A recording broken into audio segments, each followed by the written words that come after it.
ಸ್ತಂಭಾತ್ಮನಾಸನ ಡಿಂಬಾಯ ದತ್ತವರ ಗಂಭೀರನಾದನುಸರೆ ಅಂಬೋದಕಾನು ಶರಣಂಬೋದ ಭೂಪವನ ಕುಂಭೀನ ದೇಶಕರ ಕುಂಭೀಂದ್ರ ಕೃತ್ಯಧರ ಜಂಬಾರಿ ಷಣ್ಮುಖ ಮುಖಾಂಬೋರ ಹಾಪಿರುತ್ತ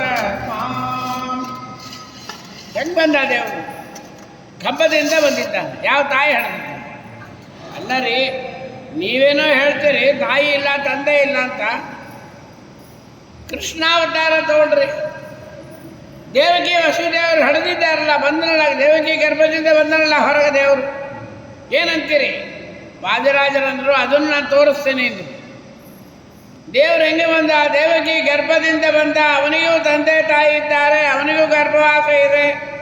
ಕೃಷ್ಣಾವತಾರದಲ್ಲಿ ದೇವಕಿಯ ಗರ್ಭದಿಂದ ದೇವರು ಬಂದ ಅಂತ ನೀವು ಹೇಳೋದಾದರೆ ವಾದಿರಾಜರು ಕೇಳ್ತಾರೆ, ಹೆಂಗೆ ಬಂದ ದೇವರು?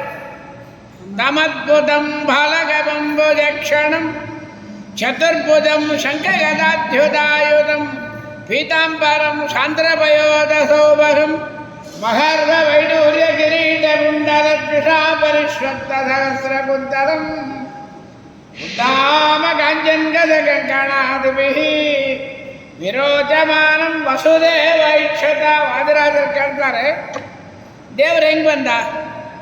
ಬಂಗಾರದ ಬಳೆಗಳು ಹಾಕ್ಕೊಂಡು, ಪೀತಾಂಬರ ಉಟ್ಕೊಂಡು, ವನಮಾಲ ಹಾಕ್ಕೊಂಡು, ವಜ್ರದ ಕಿರೀಟ ಇಟ್ಕೊಂಡು, ಶಂಖಚಕ್ರ ಗದಾಧಾರಿಯಾಗಿ ಬಂದ. ಭಾಗವತ ಹೇಳ್ತಾ ಇದೆ. ಅಂದ ಮೇಲೆ ದೇವಕಿ ಗರ್ಭದಿಂದ ಬಂದದ್ದು ಇಷ್ಟು ಅಲಂಕಾರ ಹಾಕ್ಕೊಂಡು ಬರೋದಾಗಿದ್ರೆ ವಾದಿರಾಜರು ಪ್ರಶ್ನೆ ಮಾಡ್ತಾರೆ, ಕೃಷ್ಣ ನೀನು ಹಿಂಗೆಲ್ಲ ಬೌದ್ಧಾವತಾರ ಬರೀ ಮೈಯಿಂದ ಬರಬೇಡ, ಇದೆಲ್ಲ ಹಾಕ್ಕೊಂಡು ಬಾ ಅಂತ ಹೇಳಿ ದೇವಕಿ ಒಂದು ವೇಳೆ ಬಂಗಾರದ ಕಿರೀಟ ವನಮಾಲ ಶಂಖಚಕ್ರಗಳನ್ನು ನುಂಗಿದ್ಲ? ನುಂಗಲಿಕ್ಕೆ ಸಾಧ್ಯನಾ? ಹೆಂಗೆ ಬಂದ ದೇವರು? ಅದರಿಂದ ನಮ್ಮ ಸ್ವಾಮಿಗೆ ನಿಮಿತ್ತ ಮಾತ್ರಕ್ಕೆ ಎರಡೇ ಕಾರಣ, ಭಕ್ತರ ರಕ್ಷಣೆ, ಶಿಕ್ಷಣ ರಕ್ಷಣ. ಸ್ವಾಮಿ ಅದಕ್ಕಾಗಿ ಬರ್ತಾನೆ ಹೊರತಾಗಿ